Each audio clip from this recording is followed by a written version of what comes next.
The show off. The show for people who want to find out who they are, then do it on purpose. And here is your host, Janine Coombs.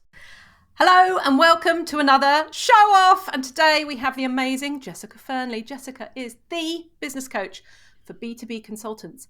She's passionate about empowering them to create wealth and opportunities for themselves and the people around them, and combines strategy planning with trauma-informed coaching support. She has built a 7-figure coaching business from ground zero. She hosts the 7-Figure Consultant podcast, and she's the author of Too Much: How to Thrive Being More Instead of Settling for Less. Jessica, welcome to the podcast. Thanks for having me. Yay! And obviously I've known you for yonks, on and off. Yeah, I was trying to think, when did we meet? When did we work together? And it was in my old house, so that means it's 5 years ago at least. Yeah, it was ages ago. You were my very first, I was going to say very first business coach, but I think you were the first coach I actually paid. Oh, well, thank you. So it was a big leap of faith, but you were fabulous. Otherwise, you would not be here. You were such a great client. I have such happy memories of our work together. Oh, good. I still remember things that you told me as well, and phrases and ways you encouraged me. So thank you for that. And it's lovely to see you. And have you that's wonderful. And it's funny because it feels like, we didn't see each other for a while. And then I've come back round being interested in having conversations with people about being more you, and if you feel like you're a show off, then feel free to show off. And you've written this book, which is almost weirdly aligned to this. Yeah, I was reading the blurb about your podcast, and I was like, oh my gosh, this is a match made in heaven. So tell me about the book. Let's not wait any longer. Yeah, so the book is called Too Much. It is for women who have always been told or felt, because we're not always told in words, oh, by the way, you're too much. But just given that message of can you just tone it down a bit? Can you be a bit less loud? Can you be a bit less keen? You're too quick. You're working too fast. You're running too fast, whatever it might be. We just get that message of the world is not okay with the speed that you want to do things at. And I think it hits across a number of different places in life, whether it's we're too emotional, we're too sensitive, academically we're too eager, we're moving too quickly, we're making other people look bad. But I think it's also a feeling of being too much for other people. People would like us more if we spoke less quickly, if we had less big ideas, if we had less opinions, and that's a huge one for women. So all of this is a common experience I've discovered for entrepreneurs, and I imagine that you've probably discovered that too, Janine. I really have found that talking to women entrepreneurs, and I specialize these days in working with B2B consultants who serve corporates, but I think this applies for all entrepreneurs. We are often the ones who were a bit too big for the workplace. We just had big ideas. We had certain ways that we wanted to do things. And so actually for us coming into self-employment and being our own bosses, being able to just be right, who am I when I don't have rules or restrictions, and giving us that opportunity to really grow and expand in the ways that feel really good and aligned to us. That's where the book came from, I would say. I mean, it does obviously resonate with me, but I feel like I got the memo very early on in my life, where you don't show off, you don't be too loud, you don't boast about yourself. So I nipped it in the bud very early on. So when I was in corporate, I never was the person who was going too fast and sharing ideas, because I'd learned to shut up. Yeah, you learned to sort of self-adjust. Yeah, I was unrecognizable. It's only since I've turned 40 that really my true personality has come back out. And I'm like, oh, do you know what? It's okay now. It's safe. It's safe to come out. Do you know what? That does not surprise me at all. And that's really common. And I remember very early in my business, I showed one of my mastermind groups, I showed them a picture of me in my corporate job, and I had long blonde hair and a very demure little smile, little face, I don't have any opinions, I'm just here to do the work. And they didn't recognize me. They were like, are you sure that's you? I found that so interesting because I recognize me and I remember that version of me. But I do think that when we are living on purpose, living with intention, and we are being authentic and we're not trying to anticipate what's allowed and sort of show up as that, I think that we come across completely differently. And I also think, this whole thing about being a show off, I was told many times, we all were in my family, don't show off, don't be a show off. And it's this thing of like, oh, the forbidden thing, that's really bad. I think that in a lot of ways I was always too rebellious. I don't think that I was a show off. In a sense, for a while I wasn't confident enough to be a show off, but I never really managed to tone myself down and stop having an opinion about everything that was going on, particularly as a child and a teenager. That is not a welcome way for girls and women to be, in my experience, I would say. Yeah. I mean, looking back, I mean, I know snippets of your past lives, as it were. And it's not linear. I mean, surprise, surprise, lives aren't linear. Because you said as a child you were told not to show off, but I also know that you were in was it a rock band? Yes, I was. So, I mean, I would have dreamed of doing that. Like, I wouldn't have even... I can sing, I can hold a tune, but I'd never sung in public until I was into my 30s, I think. I was too afraid. That's amazing. But you did it, and you were, what, a teenager? Like, how did that happen? Yeah. Well, I don't know. I used to listen to, like, bands like Blur and Ash. I actually saw Ash live a couple of months ago, and I was like, this is the best thing ever, even in my 40s. I started listening to bands like that, and I think with Blur, they used to put guitar chords in the, you know, when you used to have CDs and it had like a little book with all the song words. Yeah. I loved the 90s. And Blur used to put the guitar chords for their songs in there, and I was like, I don't play guitar, but I reckon I could, and used a book to teach myself all the different guitar chords and started playing those songs. I liked Blur first. I really liked them. I was so hyper focused on them, and then I moved over to listening to Ash, and I still like them now. Actually, I got a songbook, you know, in when you used to go to music shops in the olden days. Gosh, I sound so old today.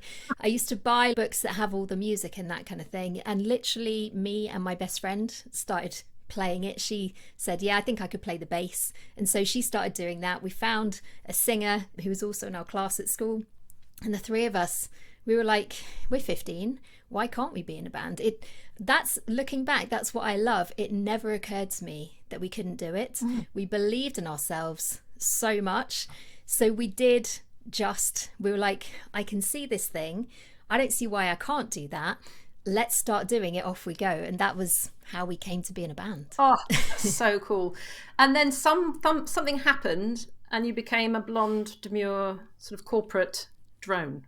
Yeah. How did that happen? Yeah, well, the thing is, and I find this so fascinating to reflect back on sometimes, because yes, we were really brave when we did that, but my experience of being in a band is that I didn't actually enjoy performing at all. I felt a lot of comparison with there weren't actually a lot of other women and girls doing bands where we lived. I don't know if this was common everywhere, but where I grew up in Watford in Hertfordshire, there were a ton of bands that teenagers like us, we all just formed bands. And so on a Friday and Saturday night, you just go to loads of gigs locally. And I think there was us and one other girl band. But I think I always felt like, oh my gosh, I'm so rubbish at everything. And along with that, I hate the way I look and I hate this and oh my gosh.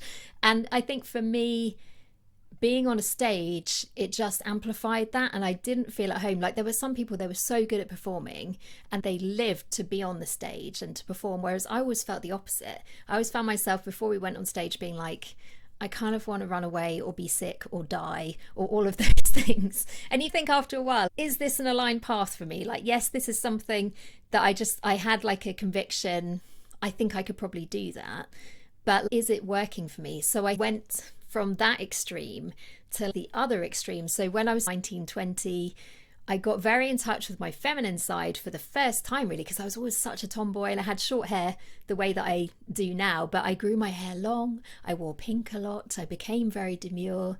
It's really interesting to look back on it and be like, gosh, what an extreme, from being like a bit of a goth, bit of a skater tomboy to then being the extreme opposite of that. But I think it probably was all to do with the belief of this is who I am supposed to be. And I think maybe there was part of me that had been in a lot of rebellion. I was good at school, but I didn't enjoy it, especially in the sixth form. I just found myself really frustrated with all of the rules and the restrictions. And I think probably looking back, I didn't go to quite the right school for who I actually was, but I didn't understand who I was at the time. So what can you do?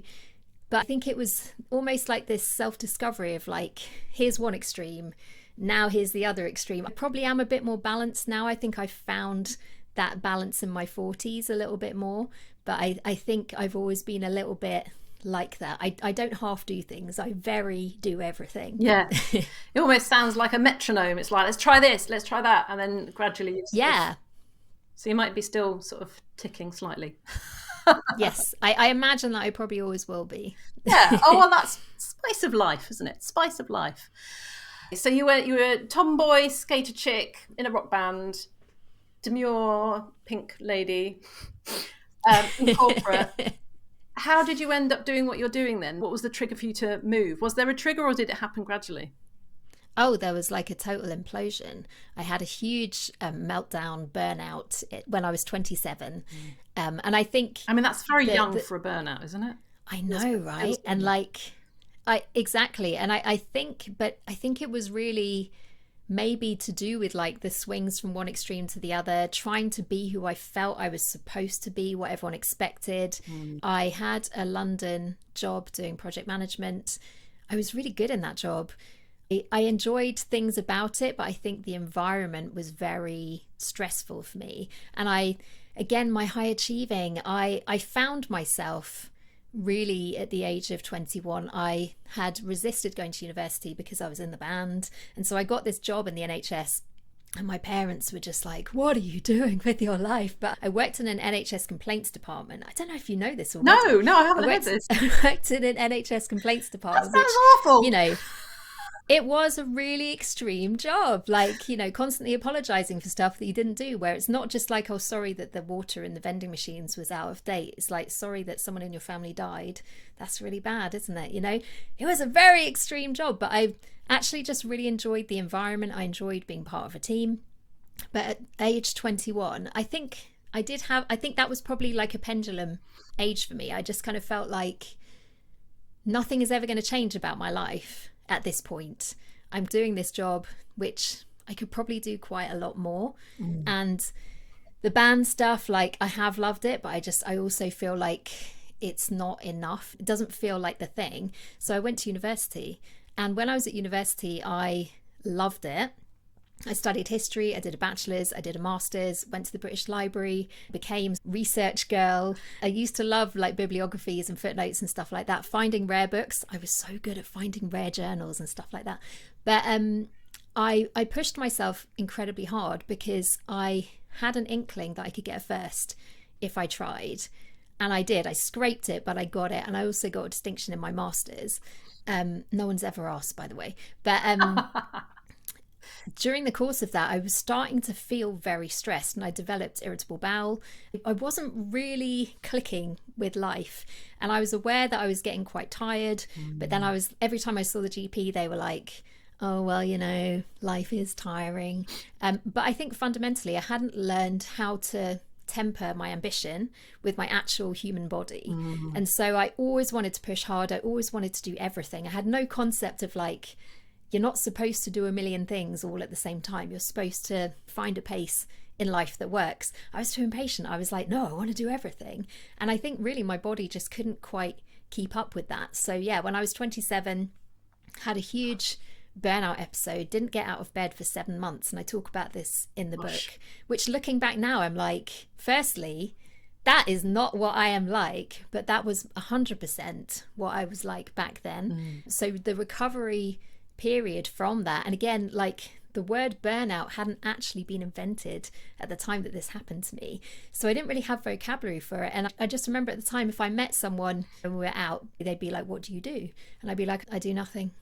I don't do anything, because I had no vocabulary for what was going on in my life. So I think that felt like a very isolating experience.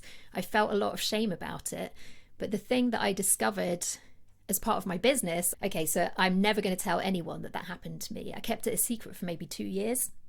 And I remember one day I told the mastermind group that I had at the time, this might have been the same day that I showed them that photo that I talked about. But I said, oh, and I left my career because I had really bad burnout.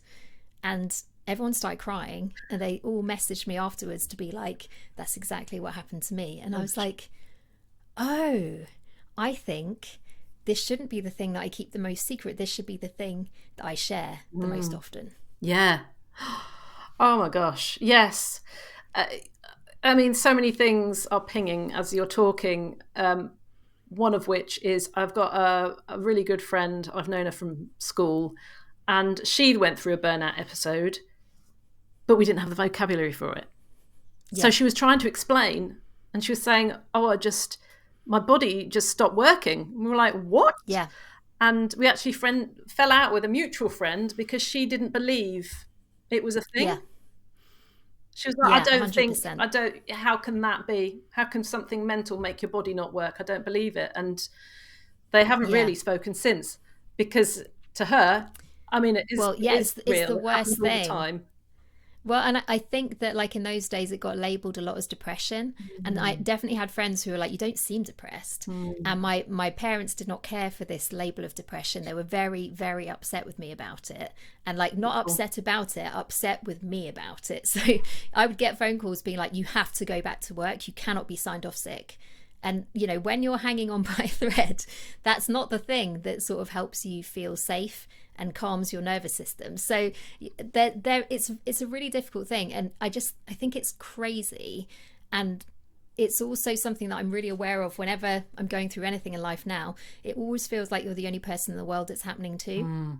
It never, ever is. It doesn't matter what happens to you. You are not the only person who's going through the same thing, because that's the thing. Burnout as a topic now is absolutely huge. And I just think, gosh, if some of these podcasts, some of these books that have since been published and written and that we all listen to, if they had existed when I was 25, would I have ended up on the path that I did? I think it was just what had to happen, and a lot of self-understanding. I've been to a lot of therapy in the 15 years since that happened. But I think that it would have been great if it didn't have to be that extreme. But again, this is me. I do things by extremes. Yeah. Yes. Everything that I've learned about neuroscience and mindset and everything, it's always comes back to accept who you are, celebrate who you are, forgive yourself for mistakes. It's always this self-nurturing, like wagging fingers does not work. But there was a quote from you I found somewhere. Self-acceptance is how we hold our ambition. Yes. Do you remember writing that? It would be embarrassing. Do you know what? I do, because I used that section of the book in an event that I did for my clients last week. So I actually have read that fairly recently, which is reassuring. So tell me more about that, because I thought, ooh, that's really powerful.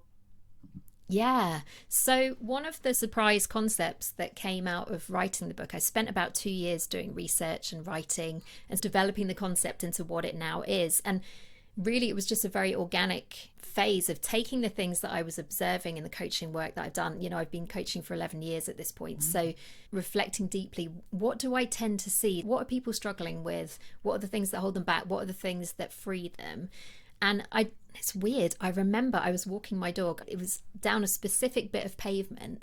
And I just thought, it's almost like we're wired for radical self-improvement. That's something that we're really driven for. And that, for me, explains, I think, a lot of my pace, a lot of my impatience, a lot of my burnout. It's because I was so intent on driving myself really hard.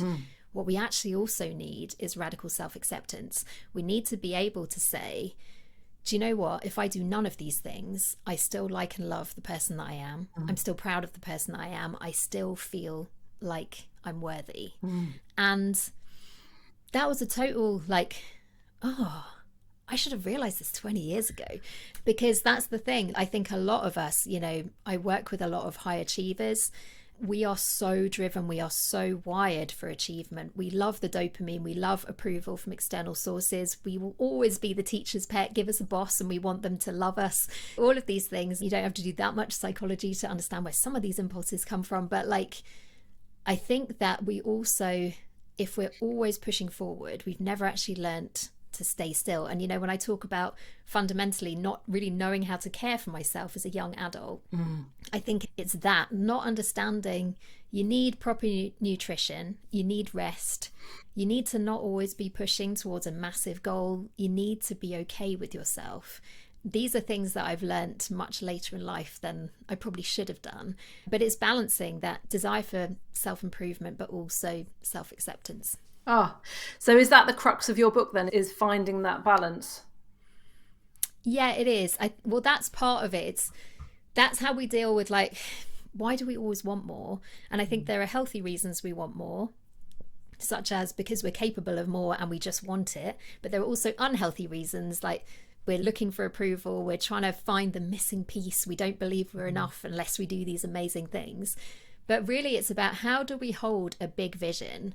How do we hold it, not be crushed by it, and actually follow through on getting to the end stage where we've actually achieved it? Because I think, you know, I work with people who, they want to create a 7-figure consulting business. My company is called 7-Figure Consultant. Anyone can actually say, I want to do 7 figures. But what happens in between that decision, that commitment, and actually getting to a point where you have that, you have a 7-figure business? And there's a lot of stages in between where we can sometimes fall off the wagon or be like, I don't really want it, it's too hard. So really the book is about, how do we commit to the fact that we do have a specific goal? It might be a 7-figure business, it might be something else.